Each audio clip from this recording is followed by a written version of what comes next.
Good morning. This is Cecil in Blues. Thank you for joining me. In this video, I am going to talk about XCOM 2. I haven't had any contact with Firaxis or 2K Games, and I haven't had access to the press build whose embargo dropped recently. The footage you are seeing is pulled from the official streams and trailers available on the XCOM YouTube page. There's a ton of information floating out there, almost more than I really want. I've been turning a blind eye to enemy spotlights and zone previews for weeks now, much like I did with The Force Awakens. But I'm going to talk about the 5 things that really have me excited to play XCOM 2 for the first time in February. Procedural maps. Map variety in XCOM Enemy Unknown was an issue. Enemy Within added a fair amount of map variety, but not a great amount.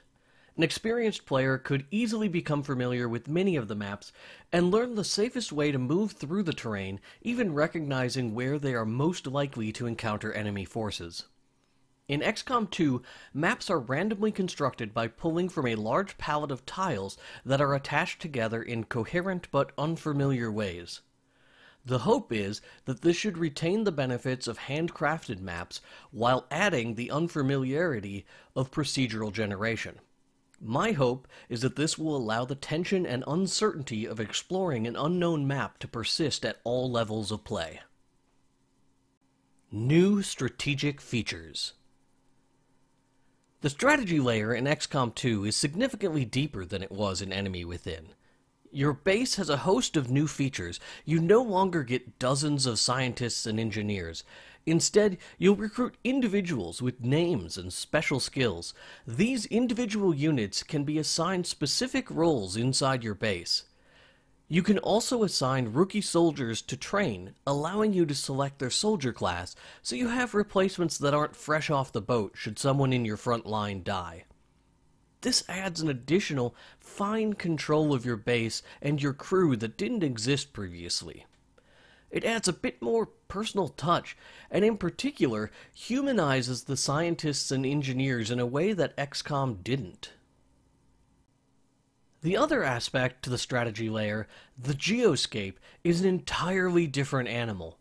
The goal is different. In XCOM 2, you are the aggressor. Instead of starting with full support and trying to plug holes to prevent disaster, you are trying to build a network of support from nothing by making contact with rebel groups and establishing new territories.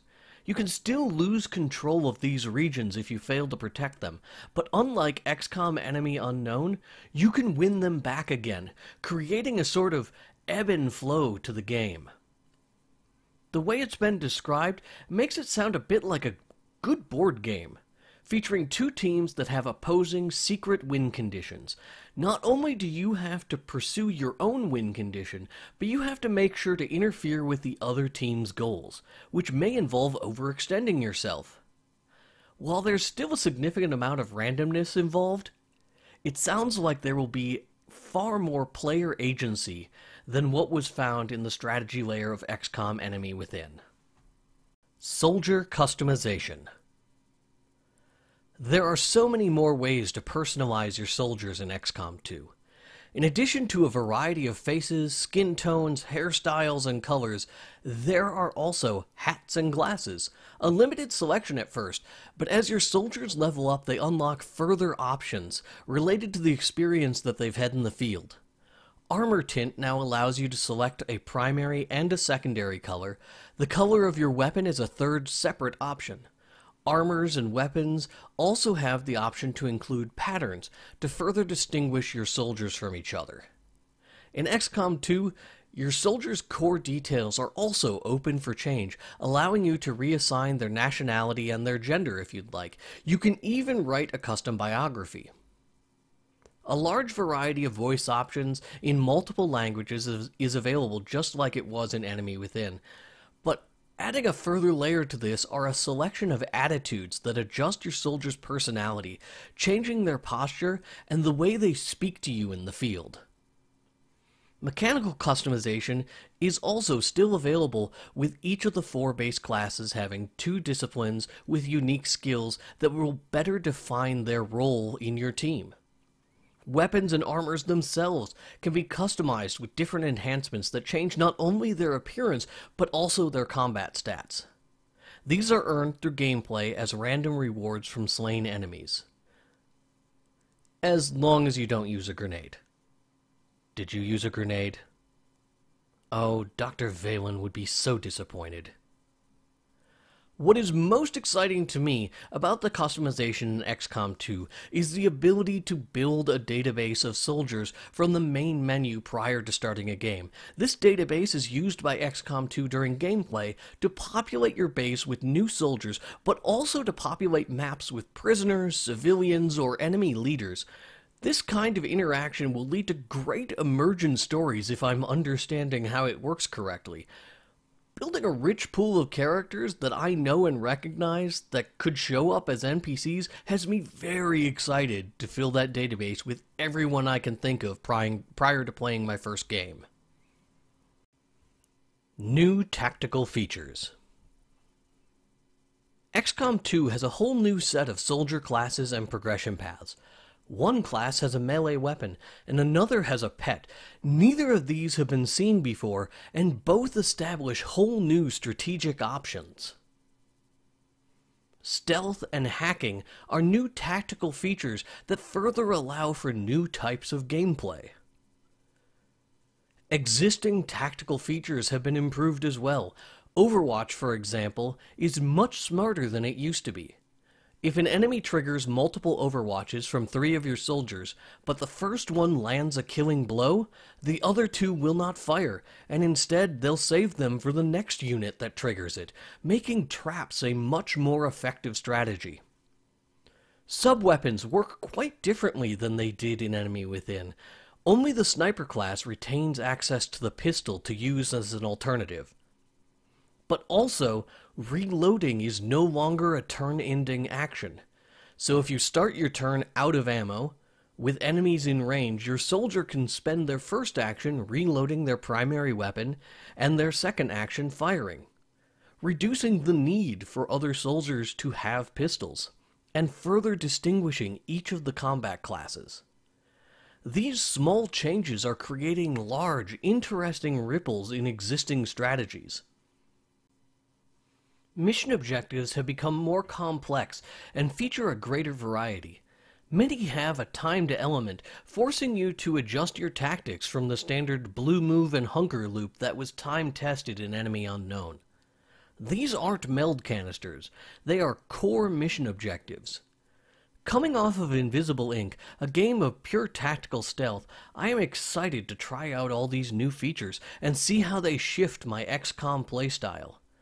I like having the pressure of a clock, and I'm looking forward to getting a handle on all of these new classes to learn how to build an effective team that fits my playstyle.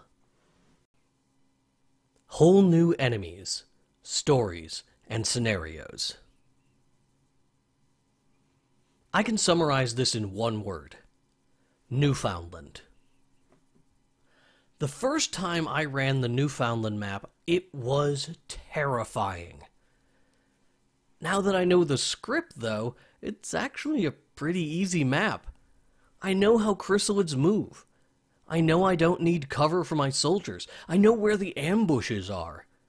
I know what to do to minimize the risk, and it doesn't scare me anymore. When it comes to XCOM 2, I don't have that knowledge. There are all new enemy units with whole new sets of abilities. I don't know what to expect from them or how they're going to fight. I don't know what narrative surprises XCOM 2 has in store for me. Even simple things like the research tree and base construction are going to have new twists and quirks that are going to mess with my expectations. XCOM Enemy Unknown and Enemy Within were a perfect blend of story and gameplay for me. I'm looking forward to being surprised again. I'm looking forward to having choices to make, choices that have unexpected side effects or costs.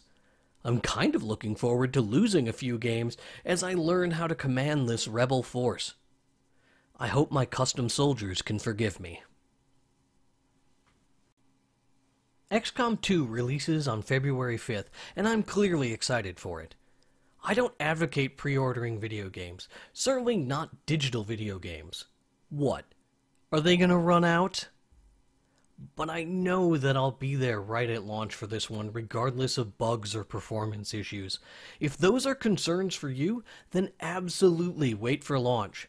All the reports and footage you are seeing around the web in January are coming from an incomplete preview build, and most respectable pundits will be underplaying any performance issues that they are experiencing, because it's an incomplete preview build. Wait for reviews of the retail version in February to make your final decision if you have concerns. I advise just as much caution when it comes to the Season Pass, or as they're calling it, the Reinforcement Pack, that comes bundled with the Digital Deluxe Edition. It includes 3 pieces of DLC that will be released over the next 6 months or so, and we don't know at this time how much content will be present in that $20 package. I've put over 130 hours into XCOM Enemy Unknown, and I have a reasonable expectation I'm going to get just as much out of XCOM 2. My decision to dive in right away is based on what I know about myself, not what I know about the game. If you're the same, then my friend, it's time to take back the planet. But seriously, it's cool if you want to wait for a Steam sale or something. Check out my coverage in February, and make the call for yourself. If you enjoyed this video, please hit the like button. You can subscribe to the channel to be notified when new videos go live. You can also follow me on Twitter at itsboats to be notified of whatever other nonsense is on my mind. Either way, thank you for tuning in, and I hope you have a great day.